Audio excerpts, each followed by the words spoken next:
La siguiente conferencia, a cargo de Janaína de Oliveira. Ella es profesora en la Universidad Virgili y Rovira de Tarragona, presidenta y coordinadora del área social del Centro Espírita María Domingo Soler de Barcelona, vocal miembro de la Comisión de Comunicación, Asesoría y Apoyo Administrativo al Centro Espírita de la Federación Espírita Española. Y como bien sabéis, pues ella es oradora, la hemos escuchado aquí en diversas ocasiones, y es articulista. También en la revista de la Federación pues hemos podido leer multitud de artículos de ella. Nos va a hablar de la esperanza y el consuelo de saber vivir.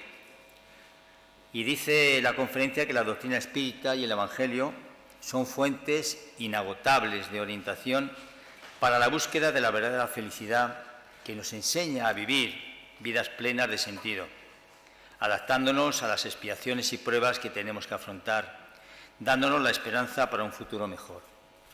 En esta conferencia vamos a tener todos una sorpresa, una agradable sorpresa. No lo anticipamos porque si no, no sería sorpresa. Así que vamos a recibir a Janaína con un fuerte aplauso.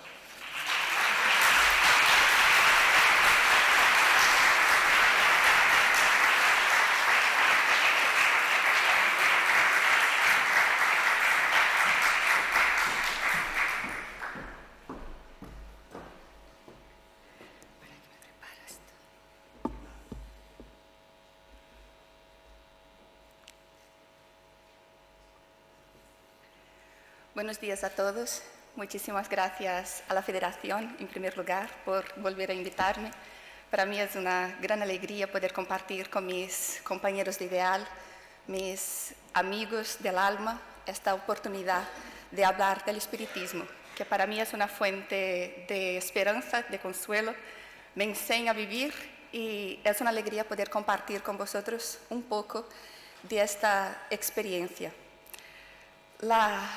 Lo que nos ha traído aquí hoy, las personas encarnadas y desencarnadas que aquí nos encontramos, es un profundo amor por la doctrina espírita. Y solo esto es digno de nota. Podemos buscar en nosotros mismos ahora este amor que nosotros sentimos por la doctrina y, como si fuera una oración, tocar este amor, proyectarlo hacia lo alto y pedir al Maestro que observe en este grupo de espíritus encarnados y desencarnados que aquí estamos, seguidores de la doctrina espírita, que no es poco decir. La doctrina espírita es un manantial inagotable de desdoblamientos científicos, filosóficos y morales. Y hoy vamos a conversar un poco sobre estos desdoblamientos morales, que es aquello que precisamente nos enseña a vivir, porque vivos todos decimos que estamos, pero cuando aprendemos a vivir y en especial convivir con los demás, es cuando realmente estamos en la vida despierta, estamos abriendo nuestras conciencias para aquello que realmente tiene valor y da sentido a esto que de forma cotidiana llamamos vida. La doctrina espírita, que digo es fuente de orientación para esta vida despierta, para estar en conciencia abierta, una forma de vivir diferente a simplemente tener los órganos en funcionamiento, a simplemente tener el piloto automático puesto e ir por el mundo, trabajando, conviviendo con los demás. Es una promesa del Cristo. Fue Él mismo el que nos prometió que nos enviaría un consolador. Nos dijo: yo rogaré al Padre y os dará otro consolador para que esté con vosotros para siempre. Y nosotros en la doctrina espírita entendemos que es la doctrina misma la que personifica este consolador, una promesa del mismo Cristo. Y estos días, paseando aquí por el Congreso, hablando con la gente, me ha llamado la atención el hecho de que Jesús, cuando encarna, evidentemente ya sabía lo que le iba a suceder, ya sabía todas las dificultades que iba a tener para compartir su mensaje con los encarnados de aquel momento. Él sabía que no podía explicar todas las cosas. Algunas de las cosas las tenía que explicar a través de parábolas, las tenía que explicar a través de metáforas. No podía hablar de todo lo que él sabía con las mentalidades de aquel momento. Entonces dice que nos enviará un consolador que nos lo explicará. Pero la palabra aquí, consolador, me ha llamado mucho la atención estos días en que he estado conviviendo con mis compañeros de congreso. Estos días he estado reflexionando sobre los espíritas, sobre mí misma, las necesidades de mi alma, las necesidades de las almas de los espíritas, porque para nosotros ha venido la doctrina, para estos espíritus encarnados y desencarnados que aquí estamos. Y lo que más me ha llamado la atención es que el propio Cristo ya llama a la doctrina el consolador. Porque ¿quién necesita un consolador? El que sufre. Alguien que no sufre no necesita un consolador. El Cristo sabía que nosotros íbamos a necesitar un consolador, que necesitaríamos una palabra que nos diera orientación. Y pese aquí él había venido en persona y estaba aquí compartiendo todas estas enseñanzas que muchos de nosotros sabemos, desde la primera hasta la última, que muchos de nosotros sabemos recitar, que ponemos en el final de los mensajes que enviamos por email, en las fotos que compartimos por Facebook. Todos sabemos estos mensajes que el Cristo ya nos explicó. Él sabía que no iba a ser suficiente, que incluso habiendo recibido estas palabras, íbamos a vivir, íbamos a equivocarnos, íbamos a necesitar un consolador. Y para consolarnos, aquí está la doctrina, una oportunidad más para que no nos equivoquemos. En este sentido, el consolador es, en el pensamiento de Jesús, la personificación de una doctrina soberanamente consoladora. Nos lo dice el libro del Génesis, un libro básico de la codificación espírita. Muchas veces podemos pensar en el contenido de nuestra doctrina como intelectual, algo que nos viene a la mente, y como sabemos tantas cosas, ya sabemos lo que nos quiere decir la doctrina. Y es muy probable, me atrevo a decir, es seguro, que no es suficiente con saber la doctrina, no es suficiente con conocer la doctrina. Y esto porque el poder moralizador de nuestra doctrina, el espiritismo, prepara el reino del bien en la tierra. ¿Pero cómo lo prepara? Lo prepara en cada uno de nosotros. Cada uno de nosotros espíritas, cuando hacemos el bien, cuando optamos por hacer el bien, como hablamos bien de los demás y no mal, cuando reconocemos el bien que hay en los demás, cuando vemos las cualidades de nuestros compañeros y de todas las personas que conviven con nosotros, cuando amamos a los demás, es ahí cuando hacemos el reino del bien en la tierra. Es ahí cuando la doctrina alcanza este nivel moralizador en la tierra. Los libros espíritas no son moralizadores en las estanterías de los centros espíritas. El conocimiento espírita no es moralizador en una conferencia, por muy bonita que parezca, por muchos efectos especiales que utilicemos, por preciosa que sea la manera como se presenta este contenido. Nada de lo que podemos hacer aquí será moralizador si cada uno de nosotros como espíritas no decidimos transformarnos a nosotros mismos. Nos dice el libro de los espíritus que nosotros solo sufrimos cuando nos apartamos de la ley de Dios. Esta ley de Dios que está inscrita en nuestras conciencias, que conocemos tan bien porque ahí está, pero que conocemos tan poco, porque tan poco visitamos nuestro interior. Hoy hemos tenido la conferencia de mi compañero y amigo Alfredo, que nos hablaba sobre la dificultad, el reto existencial que es el de conocerse a uno mismo. Y aquí nos viene la doctrina espírita para decirnos que la ley de Dios está inscrita en nuestra conciencia y que nosotros solo sufrimos cuando nos apartamos de la ley de Dios. Si no nos apartamos de esta ley, solo podemos ser felices. Entonces, cuando tengamos dificultad en conocernos a nosotros mismos, cuando tengamos alguna duda de que lo estemos haciendo bien, porque realmente la tarea es titánica, basta con que observemos nuestras vidas. ¿Tenemos paz? ¿Tenemos serenidad? ¿Tenemos solo amigos en nuestras vidas? ¿O existe alguna fuente de dificultad? ¿Existe alguna fuente de sufrimiento? Sea por una enfermedad, sea por un problema de convivencia, sea en la familia, en el trabajo, en el centro espírita. ¿Dónde están las dificultades que yo encuentro, que me apartan de esta felicidad completa? Ahí donde yo vea las dificultades que yo encuentro, están los retos, están los obstáculos entre mi felicidad y yo.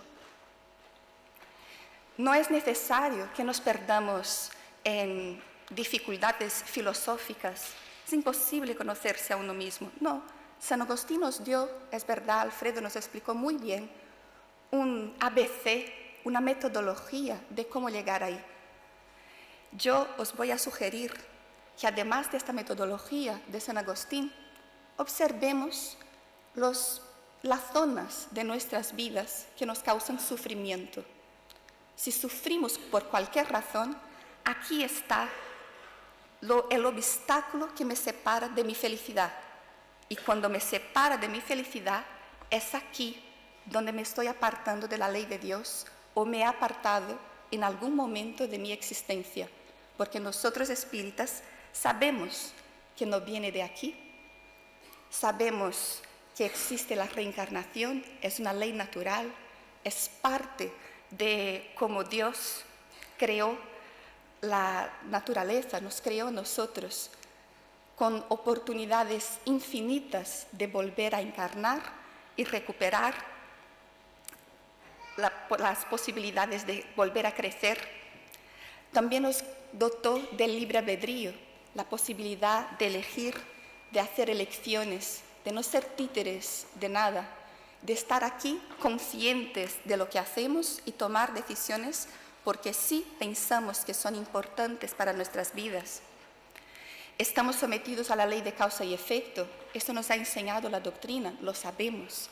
Sabemos que nuestras elecciones tienen consecuencias, que cuando actuamos, antes o después, vendrán las consecuencias positivas o negativas de las decisiones que hacemos. Y sabemos que somos espíritus inmortales. Sabemos que esta vida, esta encarnación que estamos experimentando ahora mismo, no es más que un átimo de segundo en el conjunto de existencias que vamos a experimentar en la infinidad de tiempo, si es que podemos hablar de tiempo, porque cuando hablamos de inmortalidad también nos podemos perder en esta variable e ir hasta el infinito. Todo esto lo sabemos. Yo dudo mucho que haya un encarnado o un desencarnado que esté aquí presente que no sepa todo esto. Por esto, mi convicción de que saber lo que la doctrina nos enseña no es suficiente. Tenemos que vivir esto que la doctrina nos está pidiendo a gritos, que nosotros pongamos en la práctica.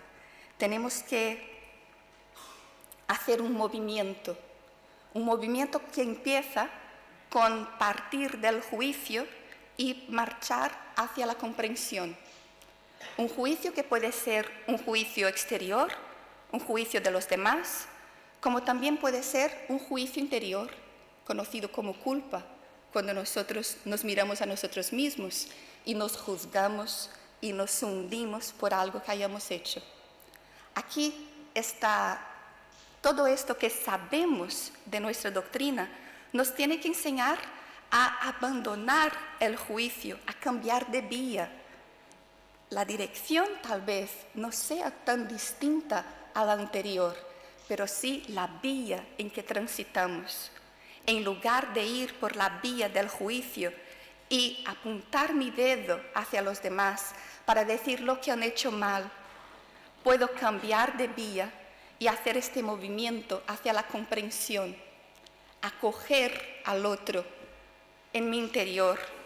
Y en este movimiento, después de que comprendo que tiene sus razones, tal vez yo no comparta sus razones, no se pide que compartamos las razones de los demás, pero sí que aceptemos que una persona que cree que tiene razones para hacer lo que hace, tiene derecho a hacerlo, porque está dotado de libre albedrío, y el libre albedrío le concedió Dios. No le podemos quitar la posibilidad de tomar sus decisiones.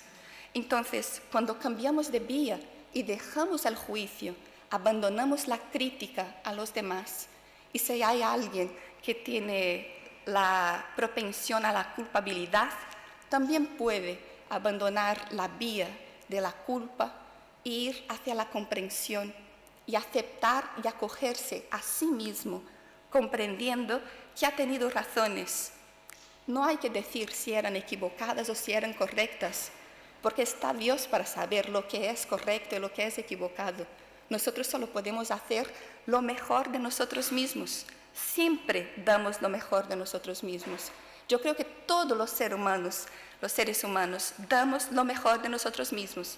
¿Sabéis cuál es el problema? Que no damos para más. El sencillo problema es que no damos para más. Damos siempre lo mejor de nosotros mismos, pero no damos para más. En este movimiento en que abandonamos el juicio y vamos hacia la vía de la comprensión, no nos podemos quedar ahí. Tenemos que hacer un movimiento más, de la comprensión hacia la aceptación. Aceptar la realidad, rendirse a esta realidad, levantar la bandera de paz y aceptando que las cosas son como son, que las personas tienen sus razones, que las personas tienen su momento, podemos simplemente rendirnos y aceptando esta realidad, ahí sí podemos dar un paso más, el paso de la transformación. Y es muy importante dar este paso de la transformación, porque estar rendidos con la bandera de paz no es suficiente. También necesitamos este movimiento y pensar, este movimiento de transformación, de cambiar, de habiendo encontrado esta zona de sufrimiento, habiendo abandonado el juicio, ya no culpabilizo a nadie por esto que ha pasado, acepto que es como es. Ahora veamos lo que podemos hacer para transformar esta situación, para cambiar, para volver a la felicidad, porque el sufrimiento nos había apartado de Dios. Tenemos que volver a Dios. Y si veis en la imagen de esta chica que corre sola. Corre sola porque la transformación es individual. Es un trabajo íntimo. Y mientras el otro puede perderse en la crítica a los demás, lo que hiciste, lo que no hiciste, lo que hiciste mal, lo que no hiciste a tiempo, lo que no hiciste como yo pensaba que tenías que hacer. Otros, los que conocemos la doctrina, deberíamos, habiendo pasado a la vía de la comprensión, habiendo aceptado que las personas tienen sus razones, coger la vía de la transformación, pero no sin antes transformarnos a nosotros mismos, no sin antes buscar en nuestro interior qué es lo que yo puedo hacer en mi foro íntimo para reajustar esta caminada, para volver a sintonizar con la ley de Dios, para que este sufrimiento que yo experimenté no vuelva a repetirse, porque ya estoy cansado de sufrir. Aquí empieza a nacer un hombre nuevo, un hombre renovado por las enseñanzas del espiritismo, no porque conoce el espiritismo, sino porque vive esta doctrina, porque en su vida cotidiana la pone en la práctica, porque permite que esta doctrina tenga un poder moralizador sobre la forma como convive con los demás. Es una doctrina llena de consuelo,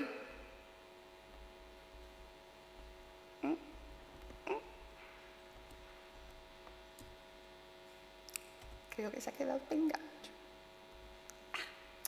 Es una doctrina llena de consuelo porque nos explica que cuando perdemos a nuestros seres queridos, no tenemos que hundirnos en la desesperación, nos vamos a volver a encontrar con ellos. Este sufrimiento viene a consolarlo la doctrina espírita.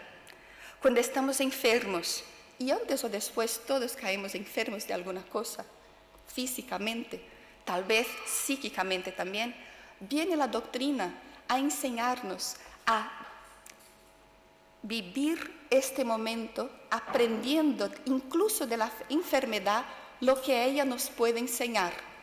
Y la enfermedad puede ser una poderosa maestra. Y la doctrina espírita nos dice, aprende incluso de la enfermedad. Las dificultades y obstáculos que enfrentamos, nos dice la doctrina que aprendamos de esas dificultades, algunas veces para superarlos, pero la mayor parte de las veces para superarnos a nosotros mismos, para transformarnos, para aprender de nuestras dificultades y de nuestros obstáculos, igual que la persona que tiene una enfermedad tiene que aprender de su enfermedad. También tenemos problemas en familia, tenemos dificultades para convivir con espíritus que temporariamente ocupan el rol de hijos, de padres, de hermanos. Y aquí nos viene la doctrina a enseñarnos que es una oportunidad de volver a estar juntos. También nos explica las diferencias sociales, que es fuente de consuelo, porque sabemos que pasar por estas dificultades, también económicas, es parte del crecimiento espiritual de todas las almas que estamos aquí en este planeta. Pero no es solo consuelo nuestra doctrina, es también fuente de esperanza, porque nos dice que la vida en el más allá es rica en oportunidad de trabajo, es rica en oportunidades de crecimiento. Nos habla nuestra doctrina del reencuentro seguro con nuestros seres queridos, con mentores espirituales. Nos habla nuestra doctrina del poder de la mente, de cómo alejando los pensamientos negativos, como alejando los pensamientos inferiores, podemos buscar la sintonía con espíritus superiores, podemos buscar la sintonía con nuestros mentores espirituales. Nos habla la doctrina que oración alguna jamás cae en saco vacío. Todas las oraciones se escuchan, nos conectan a nuestros mentores espirituales, a la espiritualidad del bien. Nos habla nuestra doctrina de nuestro destino, la perfección. Y solo esto nos tendría que dar esperanza para vivir, para convivir con los demás, llenos de alegría, llenos de satisfacción de convivir con todos. ¿Sabéis dónde está la dificultad? En la traducción. Cuando vemos esta lista de consuelo y de esperanza, ¿qué alegría nos da? Es tan bella la doctrina, es tan llena de este poder renovador. Cuando vemos lo que supone, ya no tanto. Porque para tener el consuelo y la esperanza, hemos de permitir que la doctrina actúe en nosotros. Y no es como una pastilla que me la tomo y simplemente espero que haga su efecto. El poder de la doctrina en nosotros, el efecto que pueda tener, está en unas palabras que yo aquí he puesto estas. Hay muchísimas otras, pero estas son las que yo creo que son tan importantes ahora mismo para que nosotros comprendamos que el consuelo y la esperanza de la doctrina espírita, que nosotros sabemos porque conocemos, hemos leído los libros, hemos escuchado las conferencias, y todo esto tiene tanto sentido, tiene tanta lógica, supone un trabajo individual de tolerancia, paciencia, respeto, perdón y humildad. Porque muchos queremos aprender a amar, queremos amar. Yo deseo tanto amar al prójimo, yo deseo tanto amar a todas las personas, amar a mis compañeros, amar a todos vosotros. Pero claro, yo no puedo llegar a este nivel de amor antes de aprender a ser tolerante con mis compañeros, con todas las personas, antes de aprender a tener paciencia con todas las personas, antes de tener respeto por todas las personas y antes de tener humildad. Porque hay cosas que nosotros queremos cambiar y hay cosas que debemos aceptar. Existe una oración que me parece preciosa, que dice que pide al Señor serenidad para aceptar todo aquello que no puedo cambiar, fortaleza para cambiar lo que yo soy capaz de cambiar y sabiduría para entender la diferencia. Hay tantas cosas que yo simplemente no puedo cambiar. Hay tantas cosas que yo simplemente debo aceptar, que son como son. Pero antes que quedar en la inactividad y no saber cómo debo actuar entonces, la sabiduría de entender la diferencia, conocerse a sí mismo y hacer los ejercicios filosóficos. No, observo en mi interior dónde está la zona de sufrimiento y reconozco que la fuente de este sufrimiento, en la mayor parte de las veces, es el orgullo y la vanidad. Es esto que eclipsa la luz, que no nos permite ver lo que la doctrina misma nos está enseñando. Y en el momento en que reconocemos que es el orgullo y la vanidad lo que nos hace sufrir y decidimos transformar lo que sí podemos transformar, porque yo no puedo transformar al otro, pero a mí sí que puedo transformarme. Yo no puedo transformar a los demás, no puedo transformar al mundo, pero el trabajo íntimo sí que debo hacerlo. Hay unos versos de un poeta muy querido que dicen que el infierno no es eterno, en verdad dura muy poco y uno deja de verlo cuando el orgullo ha roto. Son unos versos muy inspirados. Si nosotros entendemos el infierno como este sufrimiento, yo he estado en el infierno algunas veces.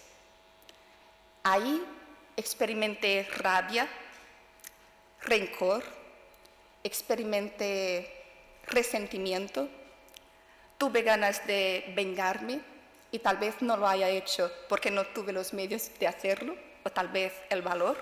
Algo me paró. Yo he estado en el infierno. He sentido todas estas emociones negativas que uno siente cuando ha sido ofendido, cuando se siente humillado. Pero este infierno no es eterno. Y si pensamos en la inmortalidad del alma, es solo un momento. Y uno deja de ver este infierno cuando el orgullo ha roto. Si todavía sufrimos por la ofensa, si todavía sufrimos porque nos han humillado, si todavía sufrimos porque no han hecho lo que yo quería que se hiciera, de la forma como yo quería que se hiciera, en el momento como yo quería que se hiciera, si todavía tengo aquí dentro este sufrimiento, las exigencias me dicen que yo merecía más, es que el orgullo todavía no ha roto.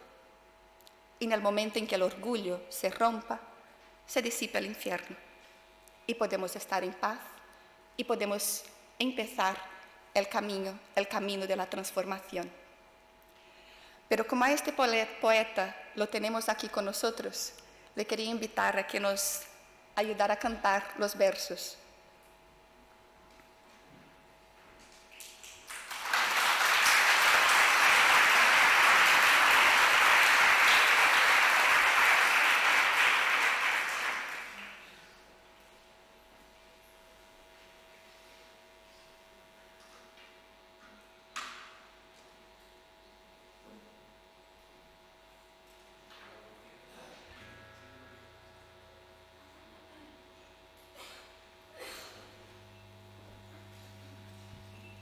Hola, ahora sí. Bueno, esto es para que lo cantemos todos un poquito, porque como los versos ya los estáis viendo, lo tenéis delante, ¿verdad?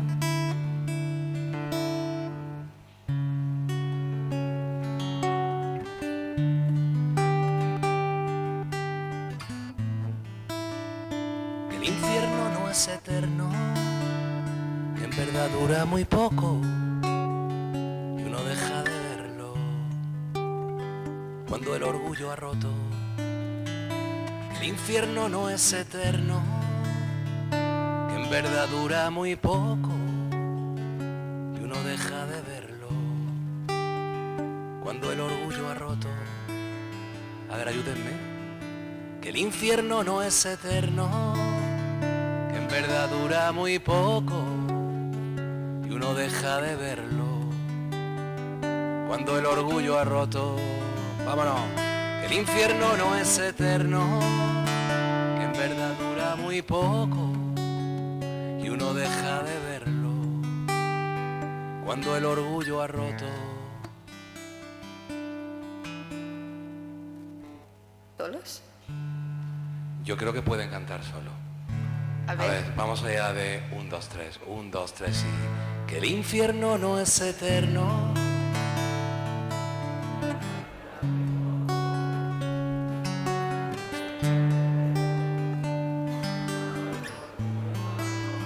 Yo veo gente que no está cantando. No es eterno, que en verdad dura muy... y uno deja- cuando el- Yo creo que lo podéis hacer mejor, ¿eh? Vamos. Vamos, que con más ganas, anda. Yo creo que pueden tener su segunda oportunidad dentro de un momentito más adelante. ¿Tú crees? Yo creo que sí. Porque volviendo a nuestras palabras tan importantes para que finalmente la doctrina haga su efecto en nosotros, hablamos de la tolerancia, que queda muy bonita en teoría, pero en la práctica quiere decir convivir con las personas que son diferentes a nosotros, las personas que tienen ideas diferentes a las nuestras, las personas que piensan hacer las cosas no como nos gusta a nosotros, porque cuando estamos con los que son afines, cuando estamos con nuestros amigos, todos hacemos las cosas más o menos igual, todos nos aplaudimos los planes que hacemos, pero cuando nos juntamos personas diferentes, nos tenemos que tolerar. Y yo al principio no me gustaba nada la palabra tolerancia, porque parecía que me tenía que tragar a una persona que yo no sabía amar. Y simplemente es así. Sí, porque no doy para más. Si yo ya supiera amar a las personas que piensan diferente que mí, que yo no necesitaría tolerar a nadie. Pero como me falta mucho para amar a todas las personas, todavía tengo que tolerar algunas. Y la reencarnación, amigos, en teoría, también queda muy bonita. Es consoladora y fuente de esperanza. Pero lo que nos da la reencarnación es la oportunidad de convivir con personas que son diferentes a nosotros. Y las vamos a tener que tolerar antes que las aprendamos a amar.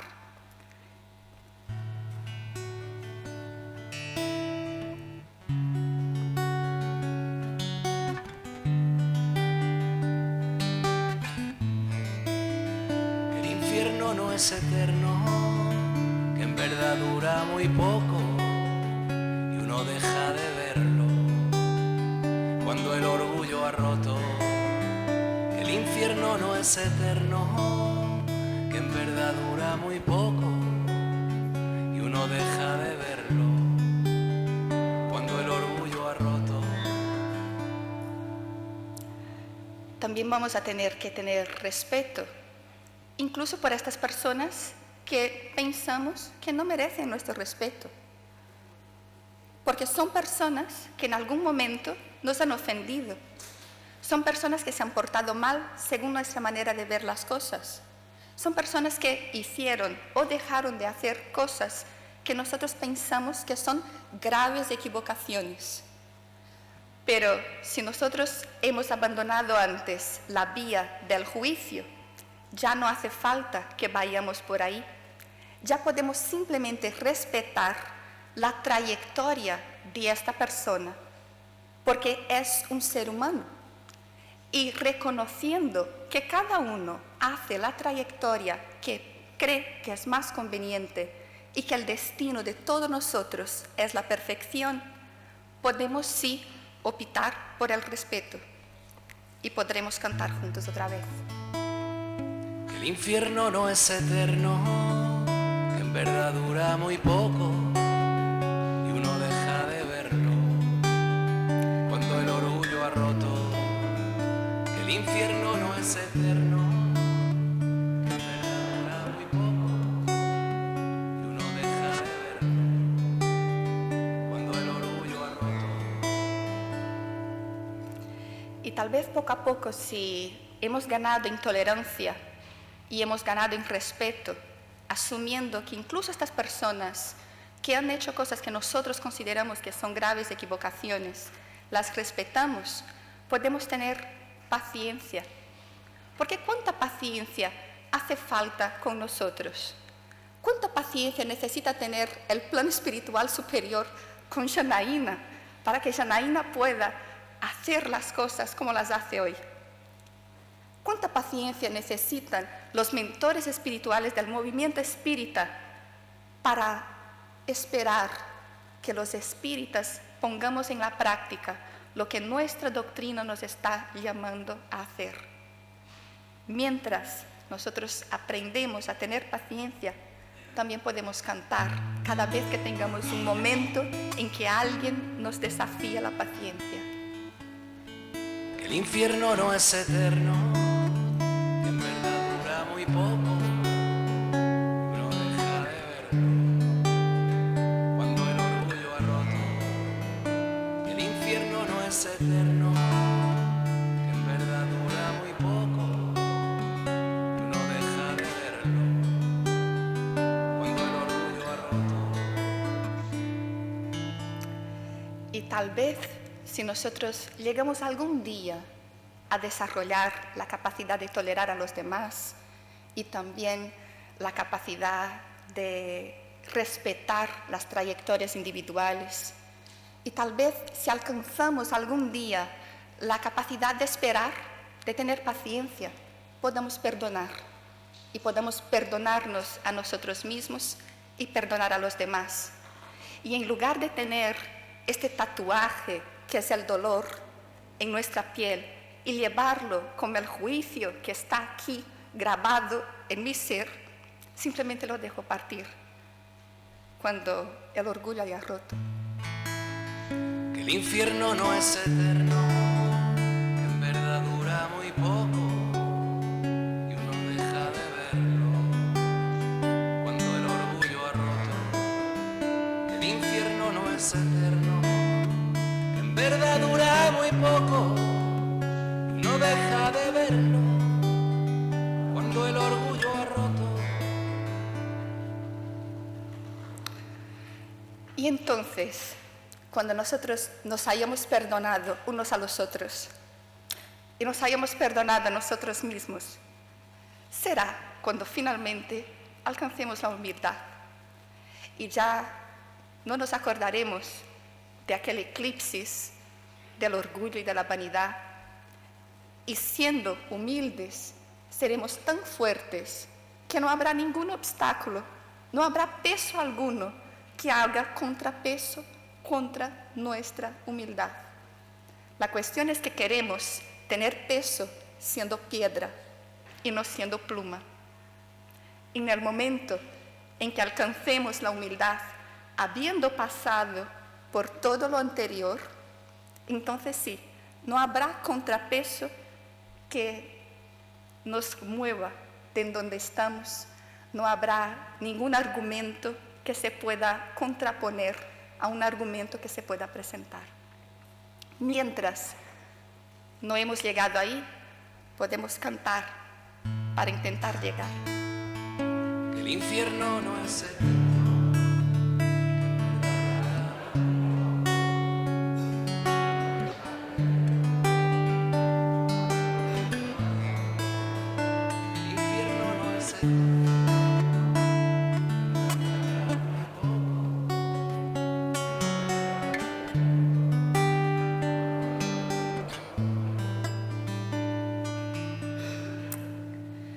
Nos dice Chico Xavier que somos libres para construir y educar, comprender y servir. ¿Cuántas veces hemos dispuesto del libre albedrío para hacer lo que queremos? Porque nos han ofendido, nos hemos sentido humillados, no estamos de acuerdo con cómo se están haciendo las cosas, no acepto que me hablen así. Y por esto quiero transformar al mundo exterior antes de transformarme a mí mismo. Pero Chico, ejemplo de humildad, que ya no toleraba a nadie porque nos quería a todos, nos dice que la libertad está para construir, educar, comprender y servir. Y la doctrina nos ayuda a descubrir las leyes divinas escritas en el foro de la conciencia, comprendiendo que la libertad de hacer lo que se quiere está condicionada por la libertad de hacer lo que se debe.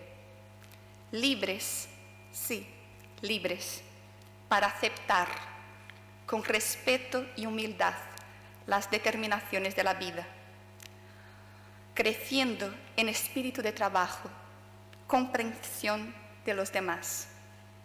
Para esto somos libres. Para esto nos educa la doctrina espírita. Esto es lo que quiere ella de nosotros. Es una paradoja muy importante porque no nos pide nada. No nos pide nada, pero espera todo de nosotros. Esta doctrina que hemos abrazado. Al principio os he dicho que lo que nos unía aquí era un profundo amor por la doctrina. Ojalá nos podamos unir aquí algún día por un amor a los espíritas, un amor por todos los espíritas, por todas las personas que están aquí, que visitan nuestros centros, incluso que visitan los centros de los demás. Este amor es una llave que nos da la doctrina. El hombre solo es verdaderamente libre para el amor. Para todo lo demás está encadenado, porque el amor es lo que da significado y sentido a la experiencia humana. Es el amor lo que nos educa para la libertad, y la doctrina nos viene a consolar, a dar esperanza cuando nos apartamos de este amor. Yo creo que ahora ya podemos cantar la canción entera.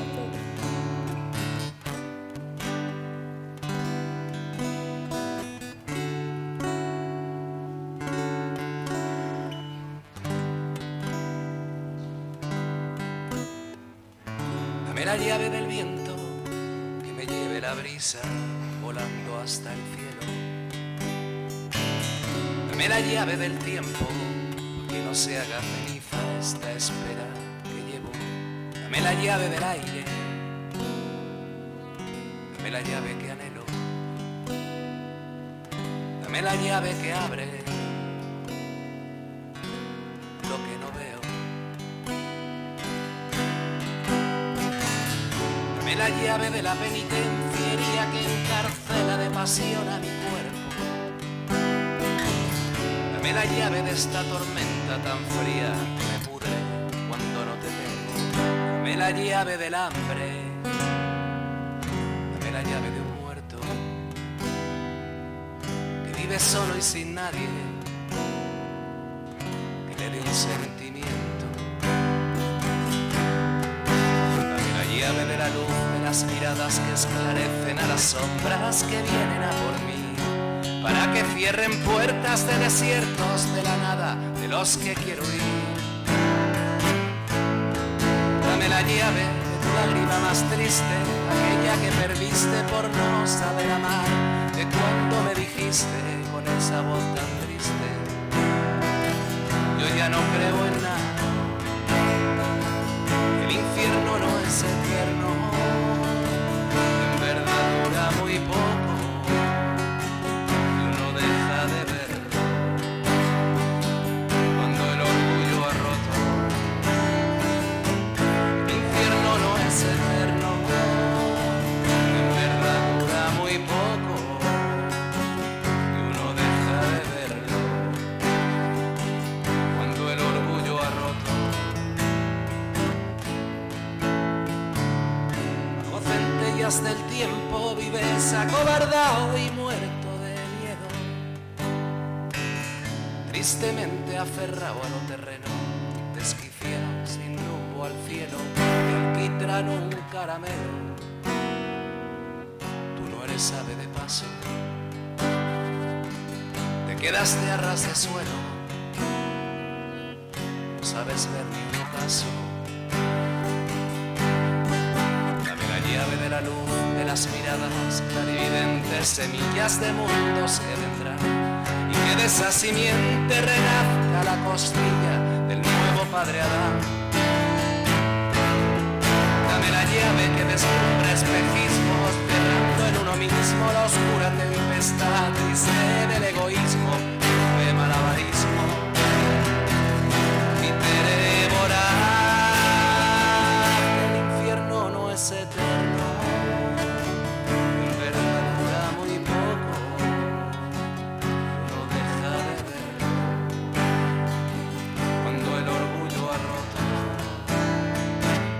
El infierno no es eterno, en verdad dura muy poco, uno deja de verlo cuando el orgullo ha roto.